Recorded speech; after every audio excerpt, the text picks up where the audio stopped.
I want to take you through a series of trends that I think are stories that are just beginning and are going to be stories that need to be told over the next 10 to 15 years. And as Abe touched on before, these are phenomenons that will change, politics, economic environments, and business dynamics in ways that, we haven't even begun to imagine yet.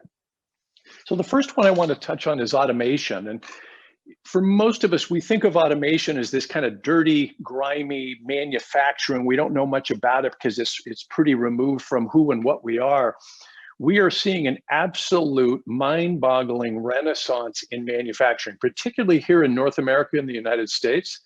But the advanced manufacturing technology, and particularly the interactive automation. What I mean by that is man plus machine, human plus machine interaction, adaptive technology is revolutionizing manufacturing as we know it. And we're just beginning to see where this can go. And boy, that's a story that is just going to be remarkable story to tell over the next 10 to 15 years.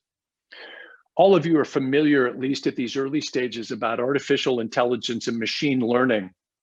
And in many cases, we've been talking about these remarkable technologies for a while. It makes it feel like, they're kind of old news. Well, while they've been around for a while, they're just now taking root, and we're understanding how to harness the remarkable power of these technologies. This story as well, though, has a lot of subtlety and nuance to it. We need to make sure we know how to responsibly deal with these technologies. And that's a story that needs on an ongoing basis to be told and retold and examined and understood. What regulatory issues do we need to deal with?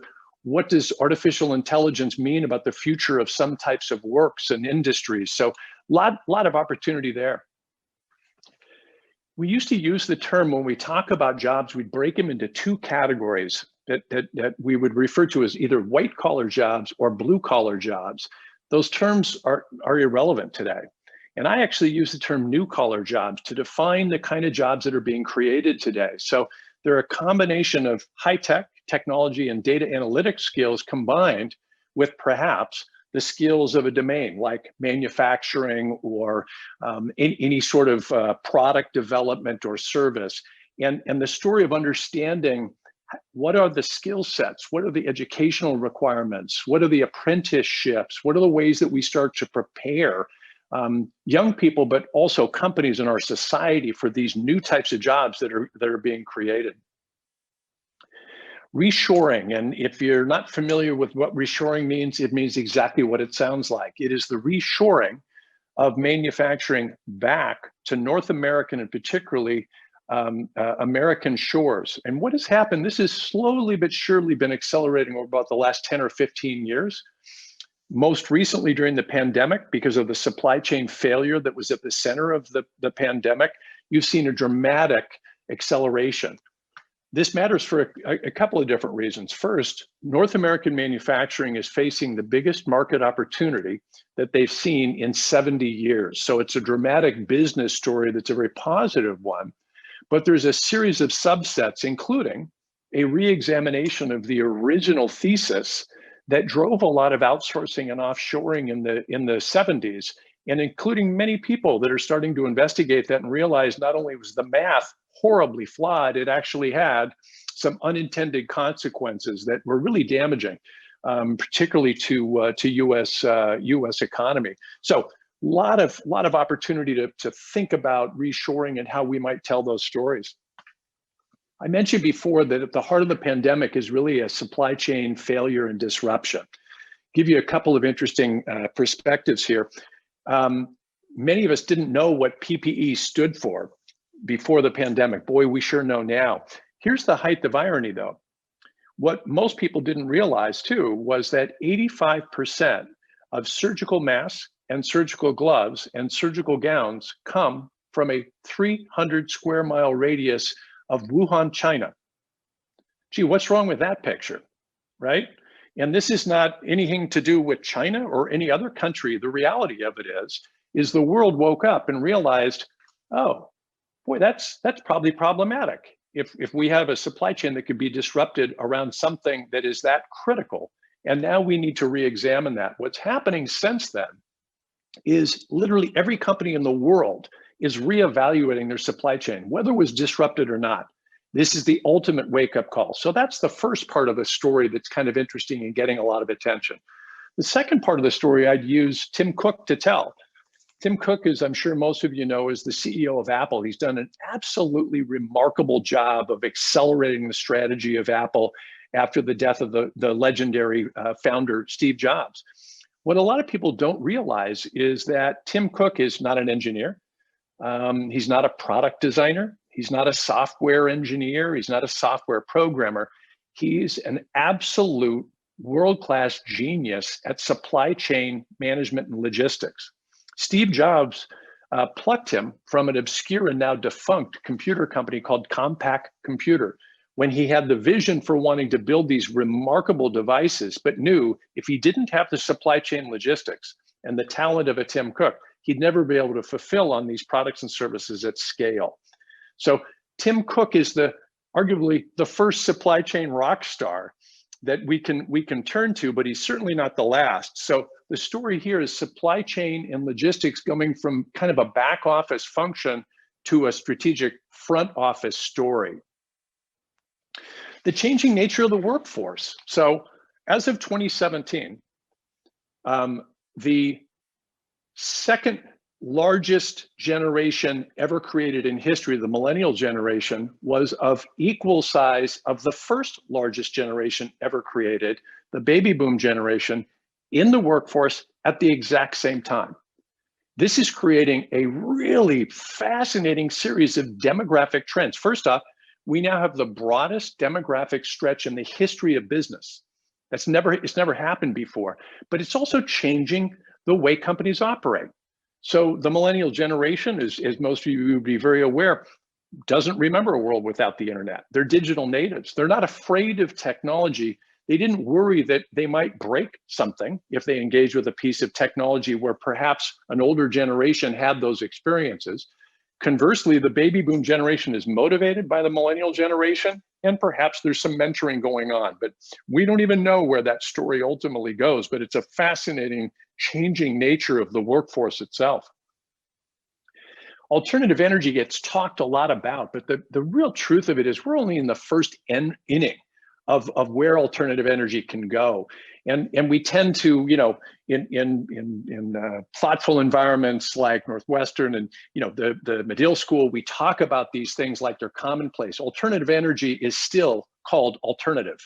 And there will become a time where alternative renewable energy will no longer be the alternative. It will be the norm.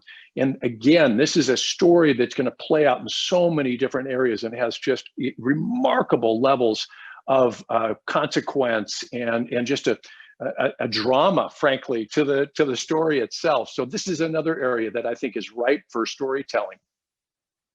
With all of the digital transformation, and the reality of it is everybody and every company is a digital company today.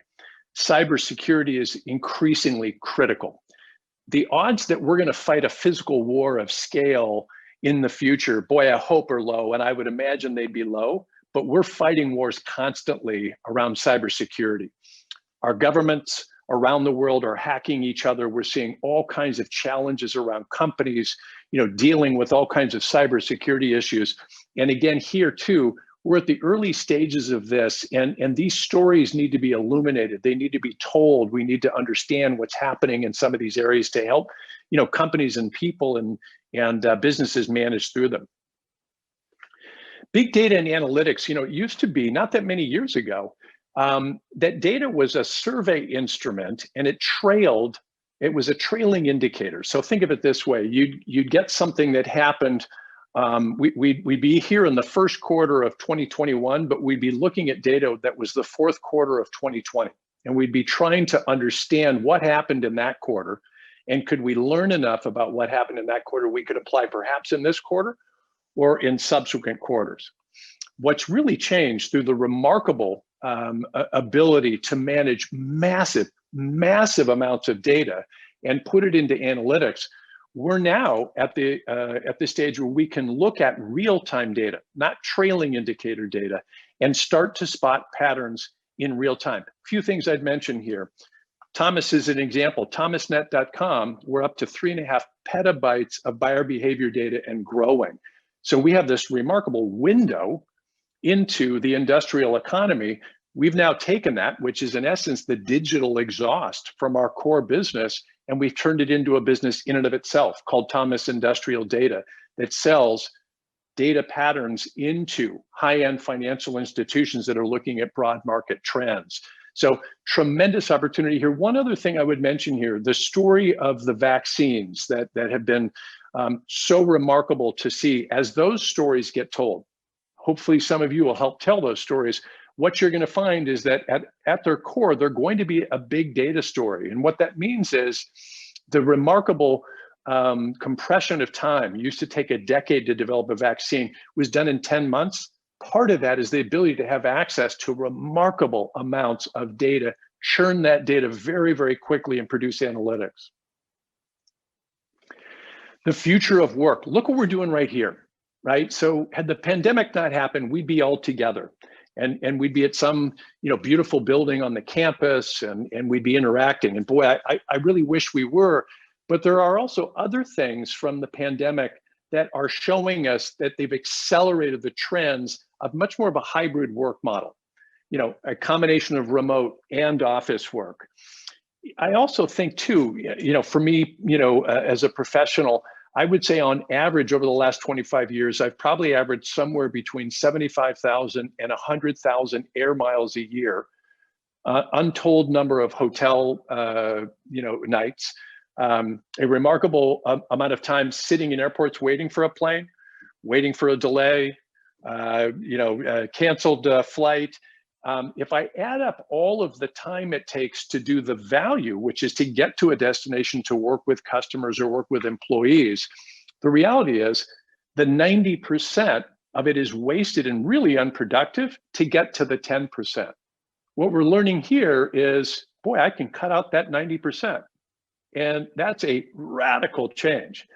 I can visit with, since the pandemic, I've probably visited with several hundred customers.